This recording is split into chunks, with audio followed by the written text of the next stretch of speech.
Ladies and gentlemen, welcome to Man in America. I'm your host, Seth Holhouse. If you watch my broadcast on Saturday night, you can see, and you're probably seeing all over social media as well, that there is something very, very, very significant happening in China right now.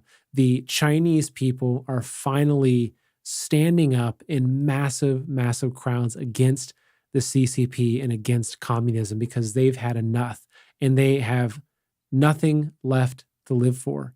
And so when a large group of people no longer fear death, the government better look out. And so joining me today is going to be Jeff Nyquist, who I'm sure you're familiar with if you watch and listen to my program, someone who's really has his eye and his finger on the pulse with what's happening in China. And so we're going to be talking about really where the protests are at right now, how big they're getting, but more importantly, what this means for the CCP. What options does the CCP have to quell the protests across China? Because there's only a few options that they might have, and it looks like almost any way they go, it could spell the end of the CCP, which would be very, very significant. So we're going to be digging into all this and more on today's show. And I want to remind folks that are watching that if you can, please share this show with your friends and family. I'm going to show you some videos of the massive protests that are happening in China. And one of the most important things that we can do right now is to get this information out to more people so more people see this is what's happening in China. Because I can tell you, if the CCP rolls out with their tanks and they start shooting the protesters like what we saw in Tiananmen Square, we have to get the whole world to look at what's happening and see what's happening in China. So whether it's this video or other videos you're coming across, we have to let our fellow Americans and fellow patriots around the world know the truth about what's happening in China. Because I can tell you, the CCP is a scourge on humanity, and they have their tentacles in every aspect of our lives. And if they fall, we will see a lot of the evil in our world fall with them. So we have to do everything possible to help to eliminate the CCP. Before we get started, folks, a few quick messages. First off, make sure you're following me on Telegram and Truth Social and Gab at Man in America. Also, I'm on Twitter at Man in America US. You can also catch every episode as a podcast if you just want to listen. The links to my podcast and social media are all in the description below. Or just search for Man in America in your favorite podcast app and make sure you leave us a 5-star rating. It really helps me to reach more people.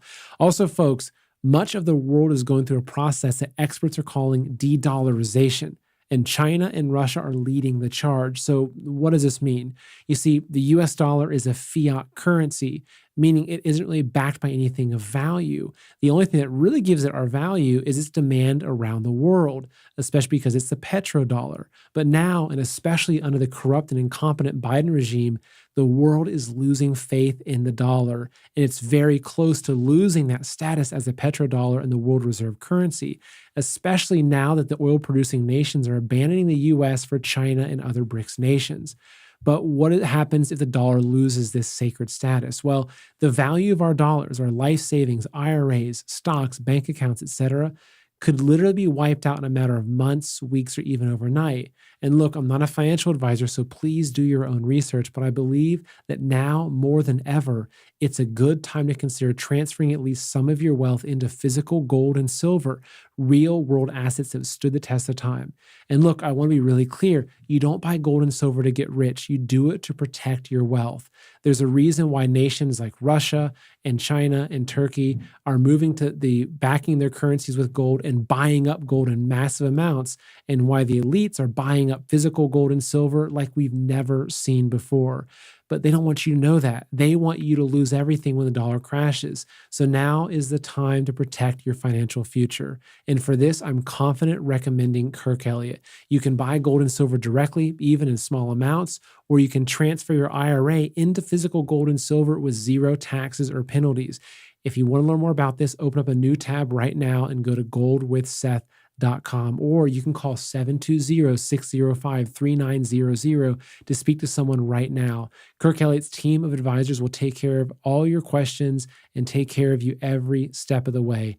And again, that's 720-605-3900, or goldwithseth.com.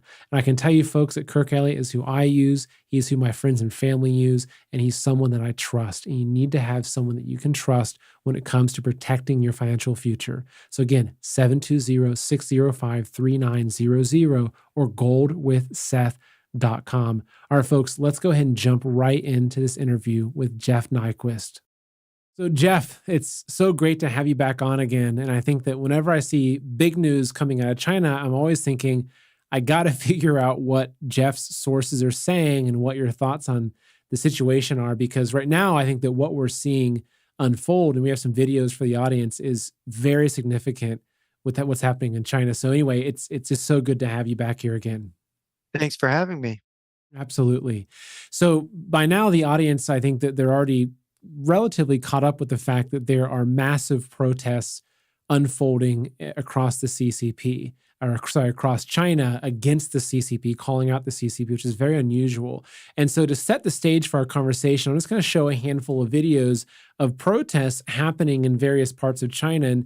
And for the folks that are watching, and if you're listening, I apologize, there's videos of large crowds. There's no translation. It's hard to describe. But for the people that are watching and seeing the scale of these crowds, just consider that this isn't Hong Kong, it's not Brazil, it's not France. This is China. This is the place where if someone comes out publicly and speaks against the CCP, they disappear. And so there's a great fear of the government, typically. And so just keep that in mind, that what it means that crowds of this size are coming out protesting. So I'll start with one here.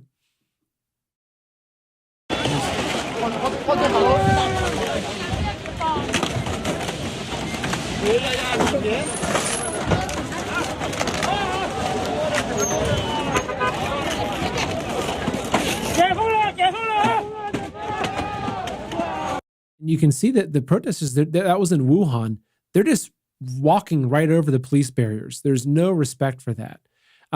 Here's another video, and this is really telling to what happens in China when people speak out, especially if the Chinese police can separate them from a crowd. This next video, which I find very chilling, is a man holding I think it's a bouquet of flowers, and he's speaking to the protesters and telling them, I saw some translation saying, look, he's saying for them to have courage, to stand up. But just watch how this next scene unfolds.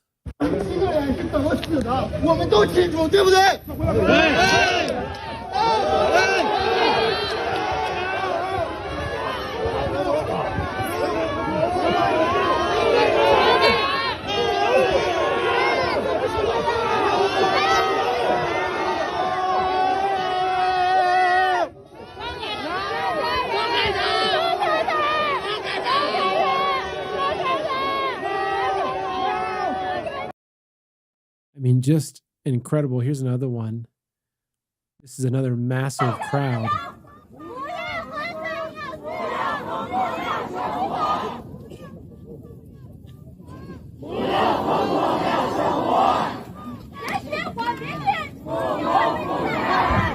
I know that in these protests, a lot of them are shouting things like down with the CCP, down with Xi Jinping.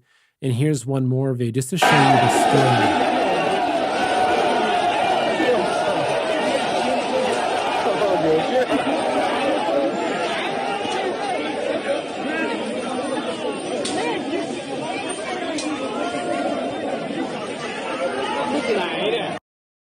I mean, the last time that we saw crowds this large protesting in China was Tiananmen Square.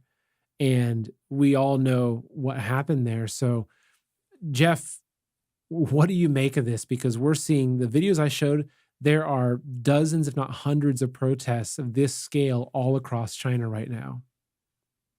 Yeah, this is different than Tiananmen Square. It's more dramatic, and because Tiananmen Square was located to Tiananmen Square, didn't spread throughout the whole country. This is spread throughout the whole country now, and it's become intense within the last 5 days. They've had protests, they've had things like this locally here and there, but to have it spread from Western China basically to the whole country suggests that we are watching a crowd psychology hysteria, an infectious thought. And that thought is, the people are incensed at the government's lies, at the stupid COVID lockdown policies, is what they're saying, that the CCP has now mismanaged the country and its economy, so much so that they don't want it anymore. And they're saying so, and they want Xi Jinping to step down. And they're saying so. Unthinkable. These are crimes in China. And one of the things is that all of the slogans that you could hold up in a sign are illegal in China. So people are holding up blank signs to signify all the things they want to say, but and then the government has made holding up a blank piece of paper illegal, right? Gosh. Well, it's One a quick lady, side one point. lady had a blank piece of paper, and then she had on the other side, everyone should go home and stop protesting. And when the police came, she turned that one around. It's just incredible. Actually, my wife, who's Australian, she actually was arrested in Tiananmen Square back in, I think it was around 2001, for holding up a sign that said compassion, I think, on it in Tiananmen Square. And so, because she was there protesting human rights abuses in China. And so she saw the inside of a Chinese prison at one point because she was there. Like, that's how strict it is. Yet here you're seeing it in massive scale. And so, like, what do you make of this? Like, what is this? Because this is very significant. It's significant because we have not seen this vocal public demand to change the form of government in China. It's coming from the Chinese people. And it's very interesting because when we look at the French Revolution, which was a huge earthquake in human history, it happened at a period when the French government was facing bankruptcy, when the French government could not finance its debt anymore. And we have China is the most indebted country in the world. People don't, they think about the US debt, but the Chinese debt is horrific. And their financial situation and their real estate situation is horrific. So you have this financial calamity. You have a constriction. They're attempting to constrict consumption, and nobody knows, by the way, why these radical COVID lockdowns have been ongoing since April. They have locked people into their apartments. They have starved people. Some people, it's claimed, have starved to death being locked in their Oh yeah, apartments. and people are jumping Uh, out of their windows in apartment Jumping buildings. out of their window. I mean, we've seen videos over the last several months. I mean, April is a long time ago now. I mean, now we're almost in December.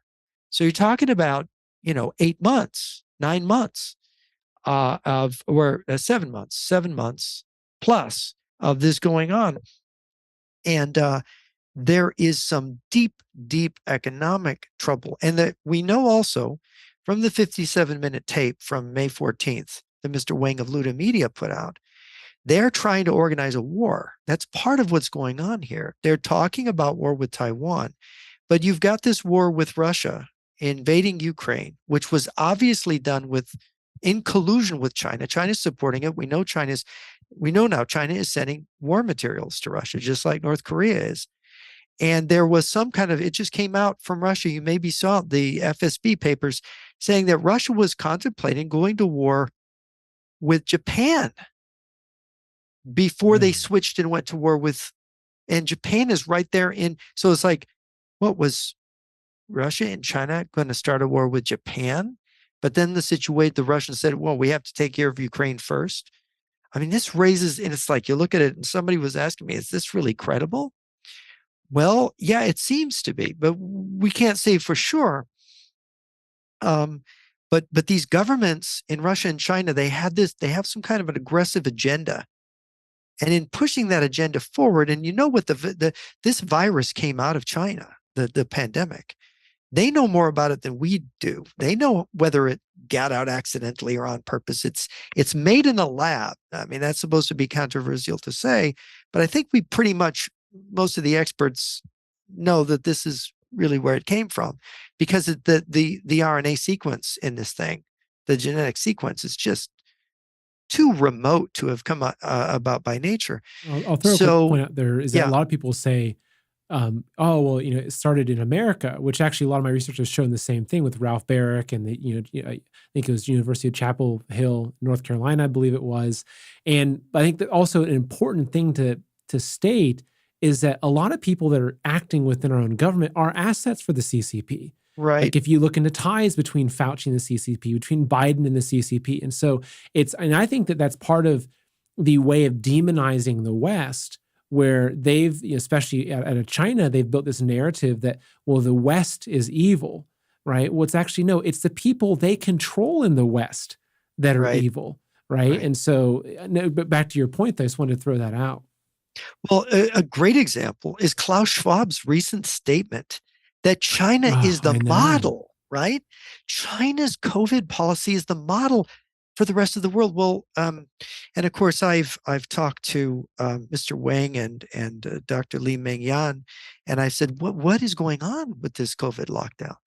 And of course, she knows about the virus. She's publicly stated that it was a weapon designed in a lab. And she said they're trying to control the population, and they are eliminating opposition. People are being in this process of lockdowns. They're getting rid of people, and we don't really know. I mean, you've got everything in the gamut from saying the Chinese know something more about this virus that has long term is more dangerous, maybe to the heart, to other body organs, and they don't want their people getting it, or it's just this excuse to have absolute control over a population that they know their economy is collapsing, that they're getting ready for war. We know I mean, one of the things Mr. Wang told me was that they're moving strategic missiles around the country, and they've actually closed down whole highways. Because you saw those Chinese people in your video holding up their phones and taking pictures. Every one of these phones, these devices we have, can record things. You saw before the Russian invasion, all these Russians put online pictures of trains moving west, Yeah. filled with tanks and self-propelled guns and armored personnel carriers. Chinese didn't want that. They didn't want those pictures taken of strategic rockets, mobile nuclear rockets moving along their highways. They just closed the highways completely, and they locked people down. And you probably saw the banners in the streets were saying, there are Western spies are everywhere. Keep your mouth shut. Don't talk about the pandemic. Don't talk about, I mean, what's going on? And, You and Do you think that because it seems irrational? That's the thing is that, and I think that a lot of these orders from the research I've done and the people I've talked to, that these orders, these lockdowns are coming straight from Xi Jinping. yes, And every level, and this is communism, right? This is the same reason why they were lying about grain production, which caused massive starvations, whether it was Ukraine or in China. It's always about pleasing the person, that was your senior, as it goes up until everyone's trying to please Xi Jinping. And so, and this is why it's great to have this discussion, because we've talked a lot about China's final war. We've talked a lot about the underlying plans, the 100-year march, 100-year marathon to eventually overtake America. And so, if you look into how this fits in, I mean, do you think that part of it is that for Xi Jinping, that he has to have a true police state level of control in China before he can take more drastic actions and really move into a proper war mode? I mean, because I know that even in the leaked information that Luda Media introduced to the overall discussion, they talked about knowing that there would be uprising, and that they would have to efficiently kind of quell the uprising as they move forward. And so, and part of it, and this makes me think, does Xi Jinping want this? Like, do they want an excuse to turn China into a true police state? Because it's not. There's undercover policemen, there's plainclothes, the military, but it's not a police state from the perspective that people can still go about their lives for the most part. But this kind of uprising would then give them the excuse to have armed guards on every street corner to turn the entire country into a prison, a lot more than it is. What are your well, thoughts? look, Nazi Germany was a police state. Soviet Russia was a police state. Communist China now is a police state. Now, police state doesn't mean that you have policemen on every corner, or It's true. Yeah. uh, it's the definition. I mean, Hannah Arendt gave the definition of a totalitarian state in her volumes on totalitarianism, and it is when the state controls every aspect of life, has the ultimate say. And you've got, of course, the two forms is the fascist National Socialist way is the government lets you have a certain, you have a leash, and the government will let you have a certain length on that leash, and so it's regulated. In the Soviet Union, for example, there it was just much more under Stalinism, supposedly much more rigid.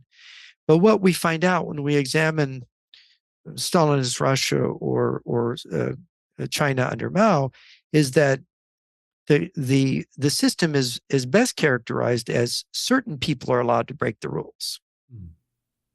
because the rules, you couldn't survive if you followed the rules.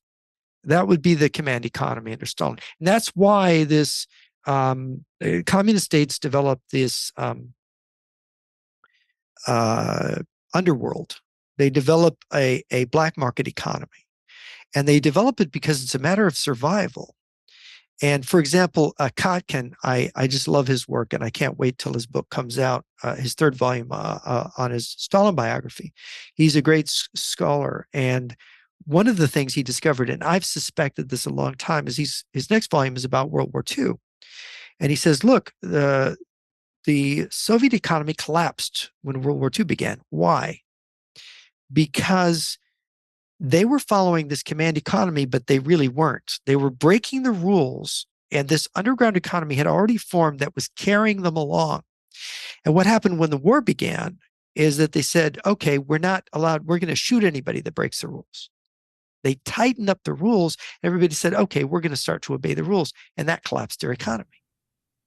They literally collapsed it. Now, let's go to China. A lot of people don't, this is complicated. I don't fully understand it, but think about the Great Leap Forward and how from 1949, 50,000 Soviet KGB, GRU, and party officials went to China to train the Chinese Communist Party how to make a Soviet China, how to control everything, same way they did in the Soviet Union.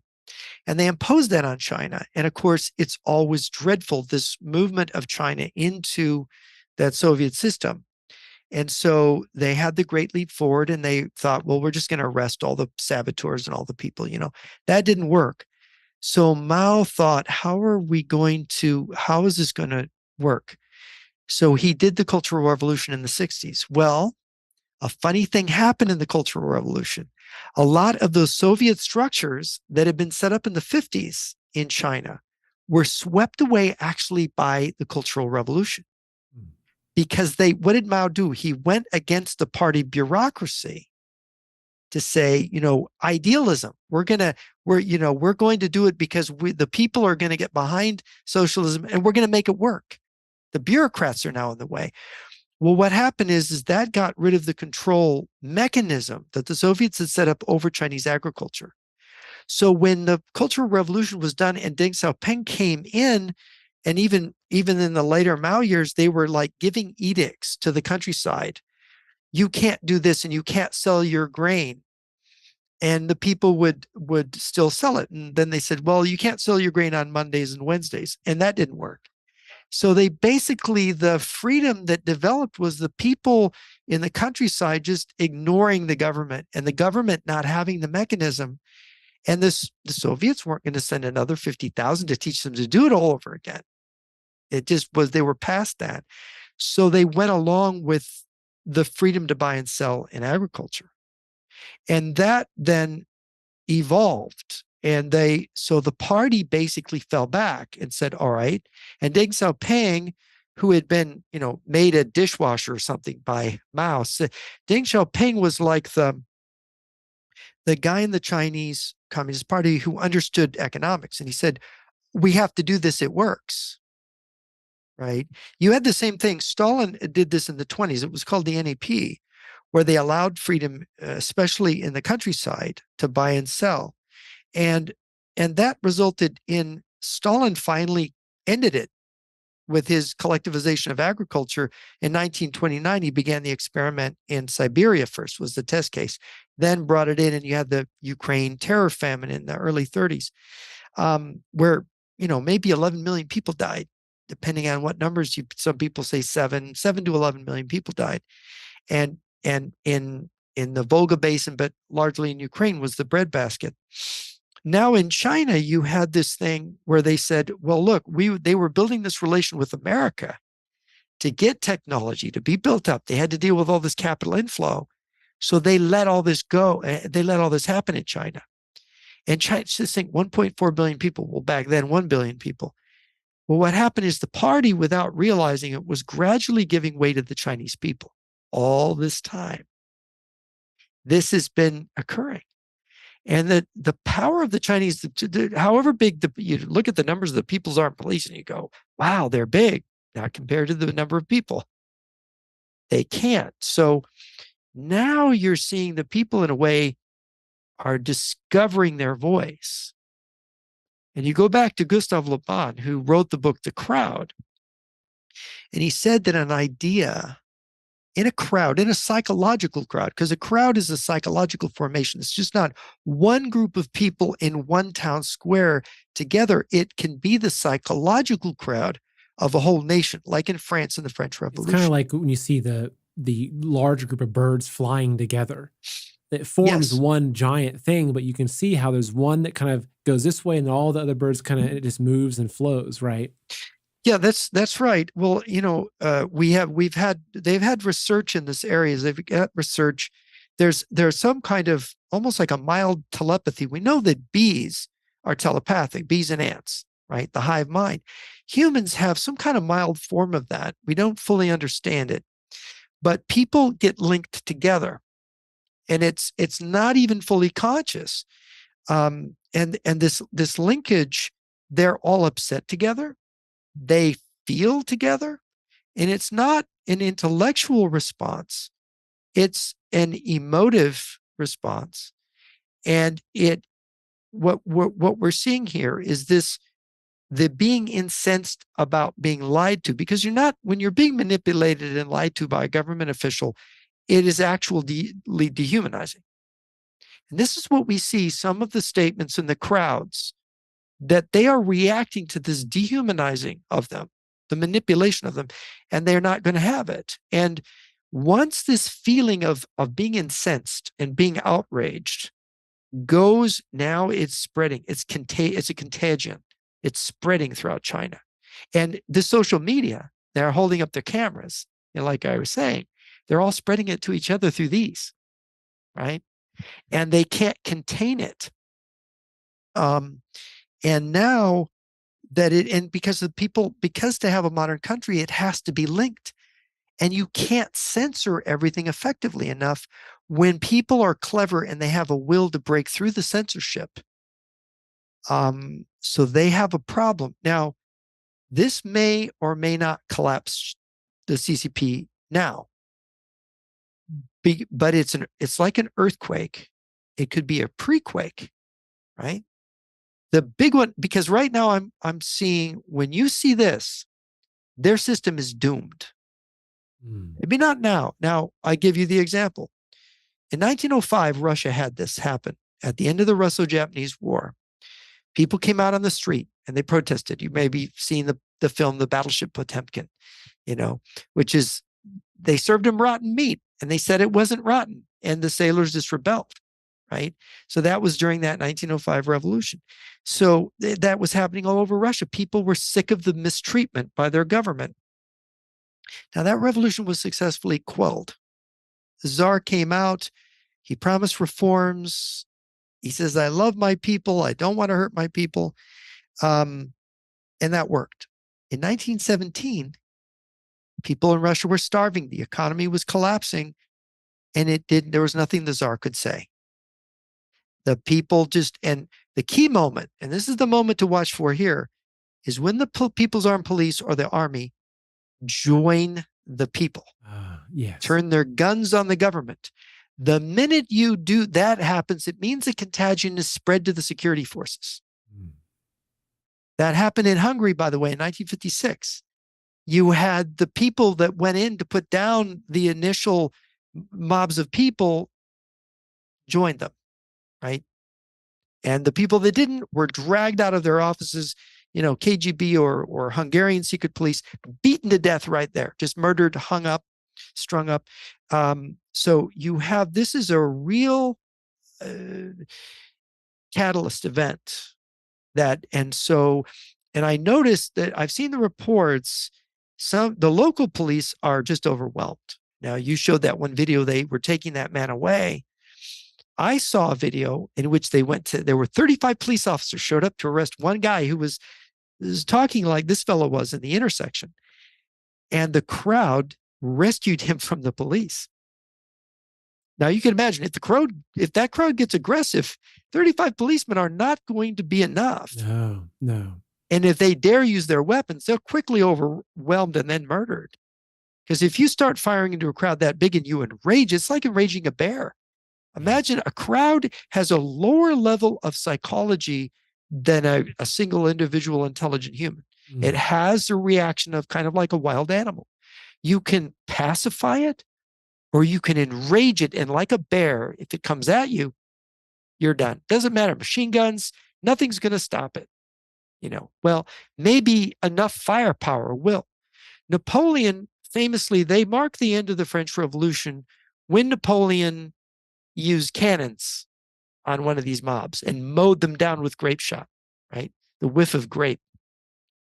That brought an end because a general showed he had the will. He didn't care. He was going to mow down as many people as it took. The problem is in China, the security for the numbers of people are so huge and their outrage is so great and in so many cities. And if there is no Napoleon there who will mow the people down, and if they don't lose their nerve, if you have either a civil war or it just cascades through and the CCP has to flee. And you have this unrest going on in Iran right now, actually, the same kind of unrest. In Brazil, massive unrest in Brazil. In Brazil, yeah. There's absolutely no doubt. This phenomenon, and of course, we're in this global crisis. The pandemic weakened many of the countries, most of the countries in the world are weakened from that pandemic. And here China is continuing to weaken itself on its own. Probably, this is the thing about dictatorship. When they have an economic crisis, they choose to make it worse because they want control. Because the way out of an economic crisis is to take your hands off of it, for the government to say, we have to let the economy heal. People think in a depression, for example, that the deflation is the really horrible thing, and you have to stop the deflation. You have to inflate your way out of it. That just makes it worse. The deflation is the healing process. So you allow that to happen, and 18 months later, everybody goes back to work. You start messing around with it like we did in the Great Depression, and you can extend that Great Depression for a decade, right? So this is what look at in Germany right now, a good example. They just passed these crazy laws, tax on energy, right? Windfall tax on energy. That's punishing the energy companies, taking away their money when they need their profits to use to find a solution to that energy problem they have. So they're just dooming themselves. It's just stupid. It's socialism.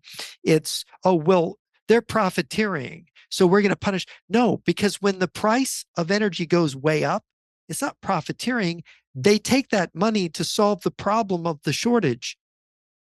That's how we got to fracking. That's how we got to all of the solutions to the energy crisis a few years ago that the environmentalists now want to shut down. So you're saying that making gasoline is evil and we're punishing you by taxing it. It's like taxing the sin tax, remember, on cigarettes, right? And liquor. You're going to make energy a sin tax. You're just going to collapse your own economy. You're going to destroy the people that create the magic that makes us prosperous. But that's the way socialism works. And in China and Russia, where they really have the administrative socialist system, which is basically, it's just administrative tyranny, where it's really in power, they always make these horrible choices that end up And so then they have to use force on their own people. And do you think, like when looking at this, and I asked the same question to Alan in my recent interview, which was it was interesting to hear his response. But I mean, it seems like looking at the crowd psychology, these are people that have been locked in their homes, for the better part of a couple of years, right? The level of lockdowns has been extreme, and when they weren't locked down, they're doing mandatory testing. They have their COVID pass on their phones. I mean, their freedoms have really been stripped away in an extreme way. It's almost like kind of what you're talking about earlier when they they let the West in, the communists, they let the West in, they got a lot of money coming, and it felt like it became a much more free society for most Chinese. They became wealthy, they had a booming economy for a lot of different reasons. But then it's almost like the true nature of communism is now showing itself and they're retracting. And I've heard different people discussing how that was part of the plan anyway, was they knew they'd have to open up to the West for some period of time. Maybe you and I have talked about it before. And then Yeah, eventually they had to kind of contract and go back to their communist way. right. And so, Yeah, there's a cycle in communist systems where they tighten it up and they get control and they eliminate the people they want to eliminate, and they do their bad things like invading neighbors and so on, and expanding and building a lot of weapons and making their people pay this awful price. And then when their people have had enough, they usually, all right, now we're going to let them have some breathing space. And we're going to have an NEP, or we're going to have a Gorbachev reforms, or peaceful coexistence, or a detente, or whatever, and we're going to loosen things up. So the people in the West and people say, well, maybe it's not really a totalitarian state anymore. But then it contracts again. And like we're seeing it in Russia now, the contraction. The problem is because these regimes, if they don't contract, they will lose control. but if they contract, they can lose control. Well, yeah, that's the danger. And this is the illusion of power. Um, if they let the country evolve to, and this is Hannah Arendt made this statement. The totalitarian state, if it is allowed to become too normal, and this is what happened with Deng Xiaoping and this last 40 years in China, the country became more normal in an everyday sense, with this totalitarian structure over it, kind of watching over it, trying to exploit the process to build up its power and its weapons for that day when they would say, all right, now you're all going to goose step in this direction and we're going to take over Taiwan or the world or destroy America. You know what their agenda is. And but the problem here is that they let this go on, like in Russia. They let this go on too long. This allowed people to have a kind of a normal life too long. And although people always knew that, they were threatened by the police. I mean, the Lao guy has been a reality. People are, I mean, they steal people's organs. They persecute Falun Gong and Christians and other, and the Uyghur genocide and everything. But so it is a totalitarian state. But I mean, it's with what they can't control 1.4 billion people. This Yeah. this digital control system that they're trying to create, this straight jacket for more than a billion people, it is now proving itself a failure. Interesting. And Interesting. that's what we're seeing. And no, everything here think about how dangerous it is, a social experiment, a live fire social experiment with 1.4 billion people, or 1.3, depending on how many they really have now. You are playing a kind of Russian roulette in a way, because you don't know when you go and pull that trigger, whether it's going to hurt you and backfire or not. And it is apparently backfiring. And one other comment I have made before is, if you study Mao or Deng Xiaoping, the elder leaders of the party, these guys, I mean, if you pick up a volume of Mao, he was brilliant. He was a maniac. He was a psychopath, but he was brilliant, and he was a brilliant strategist, and he knew what he could get away with. He had that infallible sense of doing. The Deng Xiaoping had that too. Um, Xi Jinping does not appear to have that. Xi Jinping is not as well educated. You open his volume, his book. He's trying to imitate Mao by having his little book. Um, there is nothing memorable in that book. There is no insight. It is the book of a mediocre mind following in the footsteps of people who were, though they were evil, they had great intellectual capability. That's why they succeeded. Same thing with Putin versus Stalin and the Soviet leaders. I mean, Suslov was brilliant. Andropov was brilliant. Stalin was brilliant. Lenin was brilliant. Evil, but brilliant. Putin, mediocrity, right? So now the epigone, the follower, the person who carries forward, is now a non-entity. He is just a blowhard. He's a nobody. He does not have the intellectual juice to make that system go forward. So now they've gotten themselves into trouble, both in Beijing and in Moscow. It's very interesting to see. Do you think that you mentioned before about the collapse of the CCP and how this, if this isn't like the death blow earthquake, it could be one of the tremors. It could be one of the the pre-quakes that Yes. leads to Yeah. that. Um, so do you think that, I mean, looking at where this is going, there's really only a few directions it could go, right? One is that the protesters grow weary and tired and they stop coming out. But after so long of being under this rule, it's like they'd probably rather be dead than go back to a life locked in an apartment, starving, losing all their freedoms. Like they've got nothing to lose, which is a very scary place for someone to be because they don't fear death, I think, or a lot of them don't. And so it could be that they back down. I don't see that happening. I see what you're saying is that the contagion will keep building because now it's not just about COVID. I think that what this is also they're realizing the cage they've been living under. Even those that weren't under it before have realized the true nature of the communist cage and they're all rejecting it. And so if this keeps building, the CCP really only has one option, which is to Tiananmen Square massacre them. I mean, basically to bring out the military, to bring out guns, and to destroy the protest. I mean, there's really no other option for them. But if they do that, then I mean, if especially nowadays, Tiananmen Square, it was the woman had to hide the pictures in the back of the toilet to get the information out of China. Can you Right. imagine right now we're already seeing videos going viral? Imagine videos of innocent protesters being mowed down by heavy, machinery and weapons at the hands of the Chinese, at the hands of the communists. I mean, like it's almost like this appears to be this like we're approaching some sort of check or checkmate situation with where we go from here. Yeah. Well, it's because it's not just Tiananmen Square. It's not just one city and one place. It's all places, all the major cities in China, all across China. It has spread already.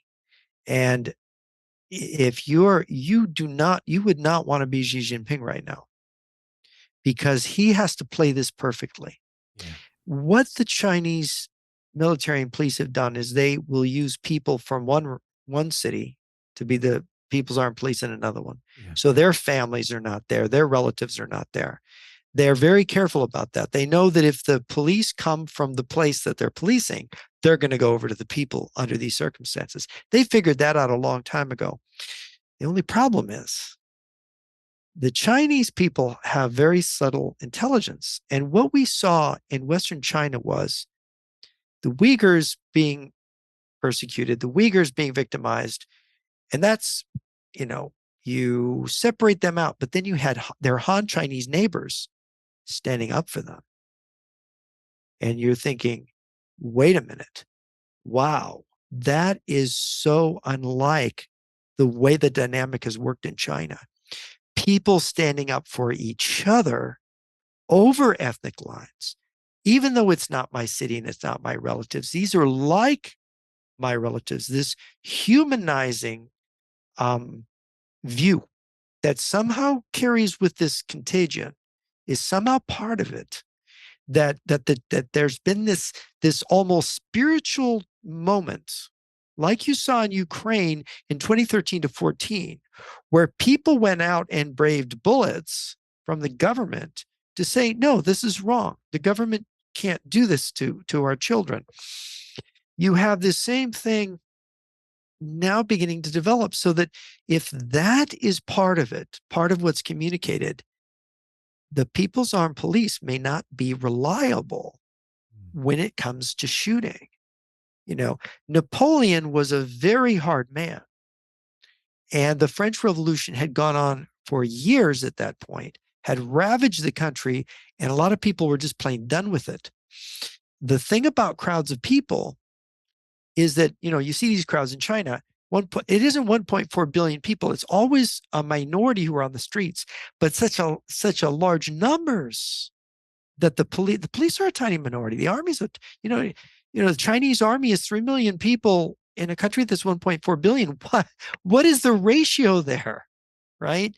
So you have to kind of look at it in proportion. So if suddenly just 50 million people are in the streets, which is a small percentage of the Chinese Oh, it's population of easy. I mean, in 1.3 billion. Brazil, there's numbers of 20, 30 million out Right. at different points in And you recent. you immediately see how overwhelmed the security forces can be. And it's like, no, because I mean, when you've got that many people, look, you have, like in the Hungarian Revolution in 56, every, I'm not remembering the details exactly, but every attempt to use force on that crowd, the people who attempted to use force were overwhelmed and destroyed. Because it was so sudden, that crowd turned on everybody so quickly, and it was like it happened.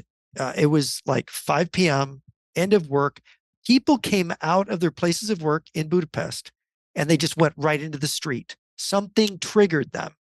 They went to the street, and that was it. They just started, and it just went from one thing to another, and the government buildings were stormed, and that was the end. It was that fast in Budapest in 56. And in France, it was the Bastille. They celebrated as Bastille Day. They stormed that, and they stormed the big palace, the Palace of Versailles, and and that was it. The king ended up in the custody of the revolution. He ended up being executed, in the end, and his wife and his kids um, were killed. So this regime can go. This can go very fast, or it can. But typically, when you're at this crowd stage, it can go like with the French Revolution. I think the king was executed in 1793. The revolution started in 1789. It's almost 4 years between the actual deposing of the monarchy. Well, he was actually deposed before he was executed, but you're talking about 3-4 years before that it progresses to that stage. In Hungary, it was immediate, just within hours, right? So these things can, at this volatility level, it's where this goes and whether or not the police and the army join with the people. I think probably one of the big indicators of this really coming close to toppling the CCP is if you start seeing these protesters storming buildings. Yes. It's one thing for them to be all in the street. That's already a massive thing. We're seeing videos of them tearing down barricades for COVID, tipping over little testing centers. But if they start going to the government buildings, if they start breaking in, like that, like we saw, I think it was at Pakistan, we saw that they overtook the presidential palace. And if we start seeing that happening, and that's significant.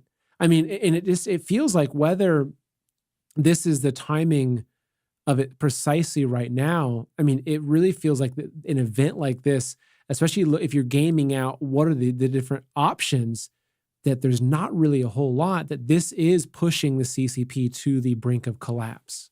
Well, the CCP has to offer a carrot and a stick, in the right exact, and they have to psychologically be sensitive enough to strike the right balance. And the problem is these kind of leaders generally don't have that faculty No. because they're not psychologically normal. So they can't really understand the people.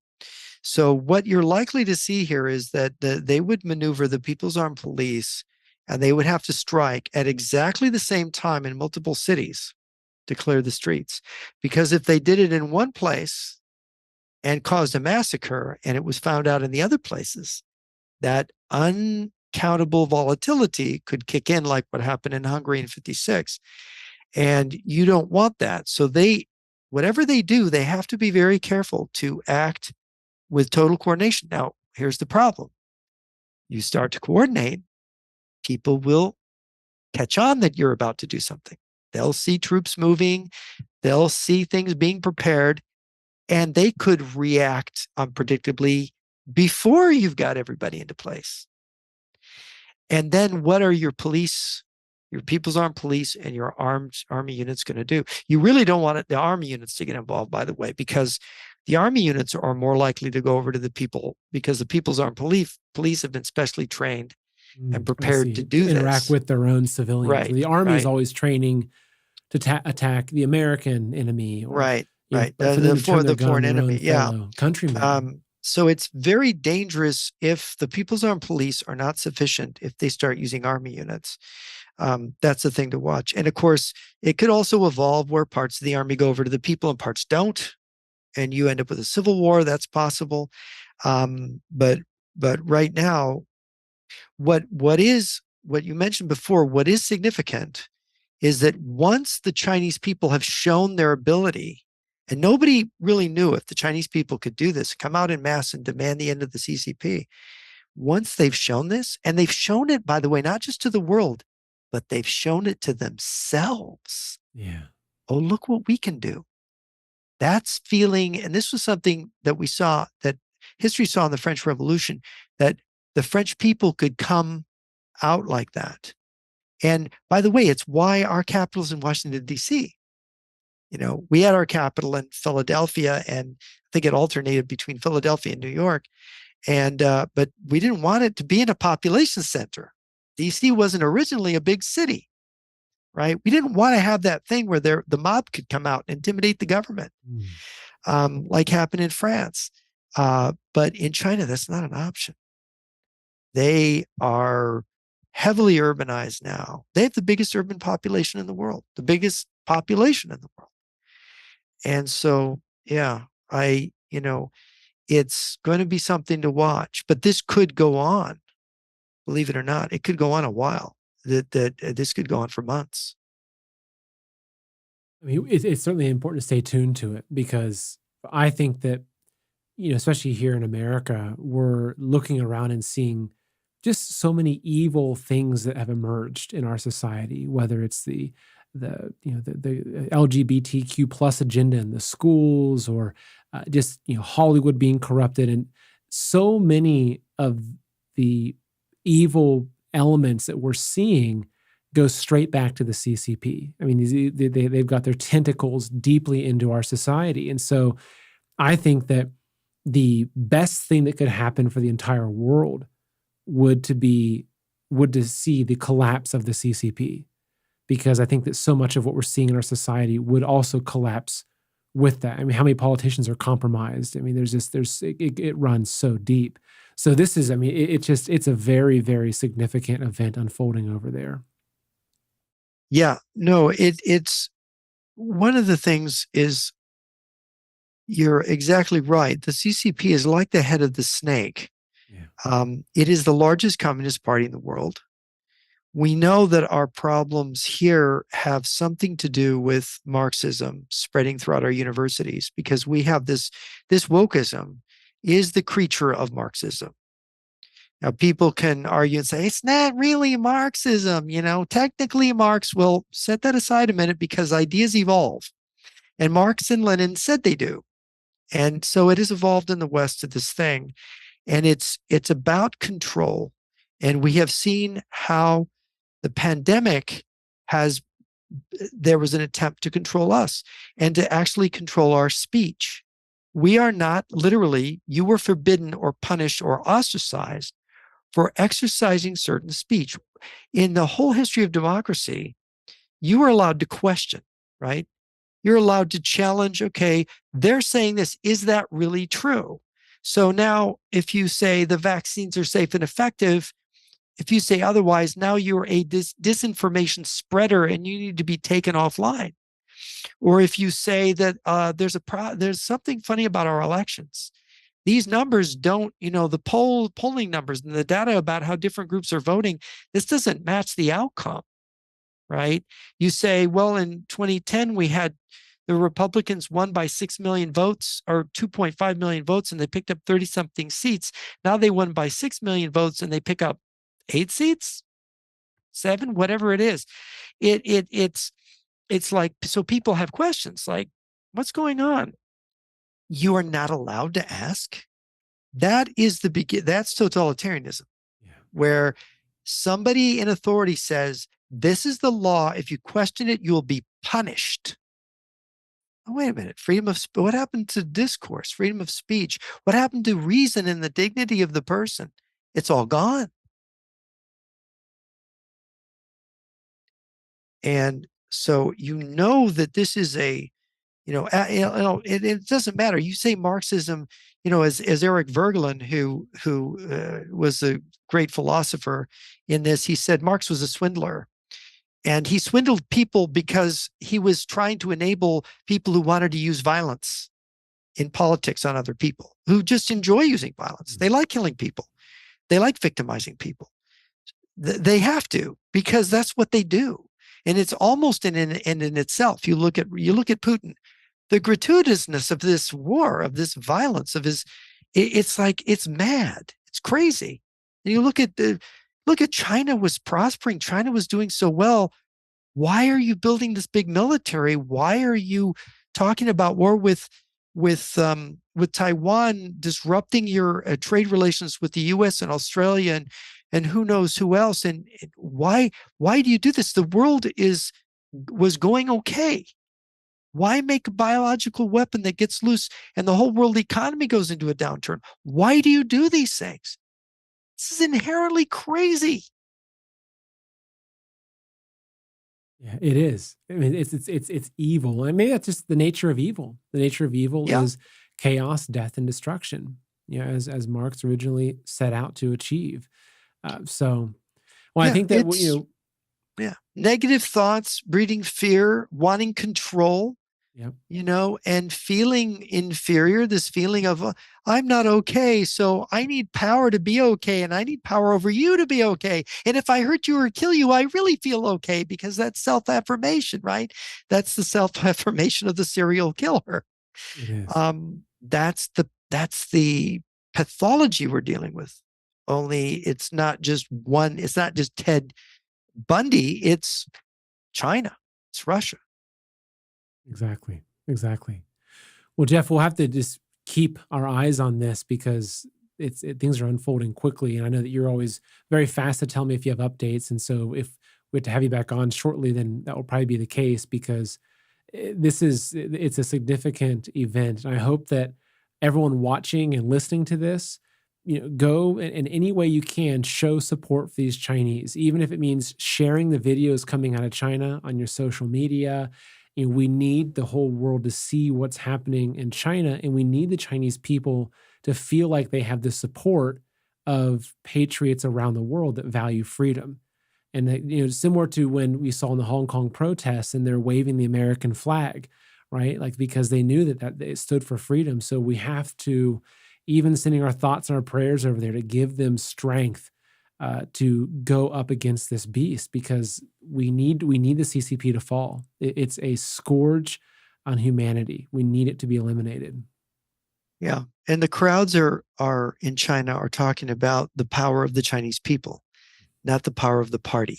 Yeah. So that's the thing. The dignity of people. Right. Well, Jeff, for those that are watching, I'm going to pull your website up so that for the folks that are here watching or listening, you can check out Jeff's work at jrnyquist.blog, which is a wealth of information. And I also just want to show, I think your most recent book release which is it, The Lies We Believe? This is your most Yeah. recent? Yeah. The Lies We Believe in. Yep. That's Great. it. As well. So, I mean, Jeff's got a brilliant mind when it comes to communism, and just honestly, there's no more important of a time than now to understand the communism and the threat around the world. So, Jeff, thanks, thanks for setting aside time to come on here. I always really enjoy our conversations, and I hope soon that maybe we're going to be, clinking some champagne glasses and say, hey, you know what, the CCP is really on the way out. I mean, we could be there. It could be right around the corner. But I It really would hope be and it pray would be a great thing for the human race, no it would doubt. be. It would be. All right, Jeff. Well, thank you so much. It's always great to have you on. Have a wonderful day. All right, you too. Take Thank you. care.